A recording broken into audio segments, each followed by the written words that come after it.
Hello and welcome to Going for Two, where we never kick the extra point. The NFL season is finally entering its final chapter this week number 17. Most of the teams have locked up their playoff spots and are either playing for seeding or simply looking to avoid major injuries as they head to the playoffs, while other teams are looking to build some confidence in a win, and while some teams, although they can't say it publicly, would like to take a loss this week to improve their draft stock. And so, for the first time here on Going for Two, we're going to make some predictions on what we think will happen in the NFL this week. Starting off with the Dolphins and the Bills. I am fairly certain that the Dolphins have been eliminated from the playoffs. A shame they won't be playing for anything this week after the great Miami Miracle play they had against the Patriots. But it is what it is. The Dolphins had what I thought was a really thin roster coming into the year. The fact that they've gotten this far with this many wins really is a testament to Adam Gase's coaching ability, I feel like. He should certainly get an extension if they weren't considering one, or if he's at the end of his contract, or not at all. The Bills, it's been a rough season. They lost a lot of linemen in the offseason. Josh Allen was a bit of kind of a breath of fresh air, but he's been injured, so that hasn't been as good as they've wanted it. But I don't know. I think the Dolphins will win this game. We'll say by a score of 27-13. I think Miami's probably the better team here. Up next, we have the Lions and the Packers, and it does my soul well that this game has no playoff implications. I fear Aaron Rodgers. You give him any chance, he will take his team, theoretically, as far as they can go. The fact that he will not be playing Dallas in the playoffs no matter what this year puts a smile on my face. As far as the Lions, it wasn't really a great year for them. They have a decent team, I feel like. Matthew Stafford, I feel like, is probably a fringe elite quarterback. I'm not sure why they traded Golden Tate midway through the season. He was having a great year, I felt like, statistically, and also as a member of my fantasy team, that trade hurt me in more ways than one. But I don't know. Both of these teams could be better next year, although their division will likely put two teams in the playoffs, depending on the outcomes later this week of the few games that have playoff implications. But we'll see. I think that the Packers will win this one, let's say by a score of 31-24. It'll be a close game, but I think Rodgers will pull this one out. Up next, we have the Jets and the Patriots. The Patriots don't have just a ton to play for here. They might be able to secure a bye week. I think they can if things go their way. I mean, all the Jets are eliminated. They have been for a little while here. Jets are a young team, very thin on talent, but they play hard. They took the Packers 15 rounds last week into overtime, so that was a good game for them. But we'll see. I think I'm going to predict the Patriots win here. It's the Patriots. They haven't looked as good as they usually do. I will say that. But they're still the Patriots. It's the Jets. They try hard, but I don't think they're there yet. So we'll say Patriots, let's say 31-17. I think that's a good prediction for this game. Although the Jets can score a little bit, so 31-27 would be my backup prediction, if they can keep it close. Up next, we have the Panthers and the Saints, and I believe the Panthers are eliminated after last week's unfortunate showing with Taylor Heineke light. The Saints playing, I think they've locked up a bye week no matter what, so they don't have a ton riding on this. But the Panthers, I don't really know what happened here. Is Cam Newton's injury something else entirely? I'm not a Panthers guy, so I couldn't really tell you what happened here. But after 6-2, they looked like they were going to be running straight into the playoffs, and then it's fallen apart. They're on pace to be the first team in league history to start 6-2 and then finish 6-10. I don't know what's happened over there. But, the Panthers are always a threat if Newton's healthy. Next season, they certainly could be back. The Saints are going to be a threat in the playoffs. I don't want to go into the Superdome for a playoff game. That's that simple. I hope we don't have to. Hopefully we play the Rams, who I also don't think are a push-up by any means. They just scare me a little bit less out in the open air there. But we'll see how that goes. I think the Saints are going to win this one. I'm going to say pretty handily by a couple scores. I'm going to say 38-24. That's what I think for that game.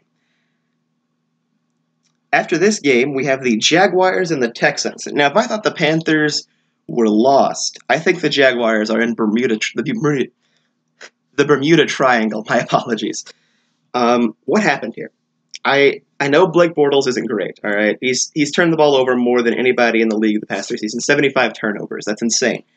But last season, they were in the AFC Championship, and their division was better this year, but I mean, up until recently, it was just the Texans doing well. There was room for another playoff team from that division, and Jacksonville just fell apart. Is it the locker room? Is Bortles really so bad that you can't win with him twice in a row? I don't understand it. Maybe they'll be back next year. It's certainly interesting to see, but the way they finished this season is just hard to believe. Meanwhile, the other team in this game is the Texans, a team that started off about as badly as Jacksonville has looked lately, and has stormed back out to do everything they can. Although last week they did us Cowboys fans no favors by losing to Nick Foles and the Eagles. But that's neither here nor there. The Texans are a good team. They're going to be in the playoffs, and they could make some noise, man. Deshaun Watson is a good quarterback. All right, he's a really good quarterback. He can take that team. He can kind of take that team as far as they can go there. The defense is good. They have a talented roster. The Texans, I don't see any reason why they can't get to the Super Bowl this year, simply because the AFC is so wide open. But it's just a matter of actually doing it. You could say that for any team, but the Texans, I don't see why it cannot be them. Up next, we have the Dallas Cowboys against the New York Giants. And this one, as a Cowboys fan, my perspective on this one is fairly simple. Let's not play anybody except maybe Prescott and the receivers. All right, listen. We are locked into the 4 seed. If we win, 4 seed. If we lose, 4 seed. It doesn't really matter. We already have a winning record, so that's not, anything for anybody's notches in their caps. We don't need this. The only thing we don't need here is an injury, all right? Anything else is fine. The Giants could beat us by 80 points. I don't really care as long as we go into the playoffs healthy. I would say I'd like to see Prescott get more snaps with Gallup and the receivers, just try to lock in those deep throws, because if Gallup can get open on some of those, or he gets open on a lot of them, if he can just get hit by Prescott on those, we could have another dimension of the offense. Also, I would like to see if Tavon Austin is healthy enough to finally play. He's been out with a groin injury for weeks and weeks now. I'm not really sure what's up with him, but, it is what it is. Hopefully something could happen in this game terrible enough to get Scott Linehan fired before the playoffs. Excuse me. I doubt that will happen, but you never know. So, we'll see. I don't see why it can't happen, other than that the Cowboys seem tethered to that guy for some reason. But it is what it is. The Giants, on the other hand, don't really have anything to play for here. If they win, they get another confidence builder into the end of their pretty solid finish of the season. If they lose, their draft pick is better.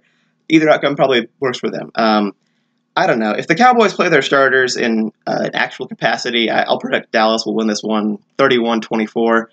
And if the Cowboys just sort of send the starters out there and rest them, I could see this game being like 20-13 Giants. Either one of those outcomes is possible. After this, we have the Falcons versus the Buccaneers. Matchup between two teams that started off hot and have kind of fizzled out. The Falcons' defense is a wet paper bag. It is tearing constantly. But, I thought they would do better. We'll see what they do next season. The Falcons are always, I feel like, a threat with that offense. Maybe the Super Bowl is still in their minds somewhat. I really don't know, but it is what it is with the Falcons. You never can really tell. They get off to hot starts, they don't finish. They don't finish. Sometimes they get to the Super Bowl. So it is what it is with them. The Buccaneers have a lot of questions heading into this offseason. Quarterback is the biggest of them, obviously. Beyond that, though, who will be, will Dirk Kenner still be the head coach? That defense got shredded by injuries. What are they going to do there? Is Brent Grimes going to come back? He probably shouldn't after the way he played against the Cowboys. He did not look like Brent Grimes of old in that game. Neither one of these teams got the finish they wanted, but I'll pick Atlanta here. I think they're a little bit better than the Buccaneers. We'll pick Atlanta 30-20. I think Atlanta's about that much better than the Buccaneers. Although if Tampa Bay heats up like they did at the beginning of the season, they could win this game, 50-40. So you never really know. Up next, we have the Chiefs and the Raiders. And the Chiefs, I believe, have to win this game to avoid a 5-seed wild card. So they would love nothing more than to beat the Raiders here. And the Raiders, we've joked about them a lot, all right? Justifiably so. John Gruden put 2 teams into the playoffs, arguably with Khalil Mack and Amari Cooper's trades. But they've looked better at the end here. They've been competitive a lot more in the later games, I feel like, and they won last week against the Broncos in the last game in their home stadium. I do not think they're going to beat the Chiefs, though. I think the Chiefs are still the better team. They've been a little shaky lately, but I think they're going to be fine. The Chiefs should be able to win this one fairly easily. Let's say 30-14. I think the Chiefs are the better team. Although that defense scares me for the playoffs. Again, every team in the AFC can go the distance this year. There is no front runner for me. They could all go in if they make it. And the Chiefs, I don't see why not. Andy Reid has just got to lock in on it and get his team to the Super Bowl. He's done it once. He's had a lot of tries. This could be the year, Andy. The path is clean. Tom can stop you, but it's not going to be as easy this time, all right? They can go the distance. So I'm going to pick the Chiefs in this one, 30-14. After this, we have the Cardinals and the Seahawks. The Seahawks have locked in a playoff spot. They do not really need this, and I don't think they can fall to the 6th seed. Meanwhile, the Cardinals have been really bad. They don't have much here. rumor has it that Steve Wilkes won't be the coach next season. That's pretty wild. I haven't followed the Cardinals very closely. I don't know if Wilkes is working with much or if he actually is that bad. But if so, then I guess it was a brief mistake for the Cardinals. So they're rectifying that one quickly. Whereas Seattle all looked lost until it didn't. Russell Wilson is really, really good. The receiving core locked back in. The defense has looked good outside of the weird loss to the 49ers. And, Pete Carroll got an extension. So all is looking fairly well in Seattle land. And I'll pick them to win this game as well. I think the Seahawks win this game by a score pretty handily. Let's say 31-10. I think they're gonna beat the Cardinals pretty soundly. Up next, we have the San Francisco 49ers against the Los Angeles Rams. Now, the Niners have finished the season stronger. They've looked better lately, but the injuries they've sustained this season have just been almost comical. They cannot keep that team healthy. I don't know what's going on there.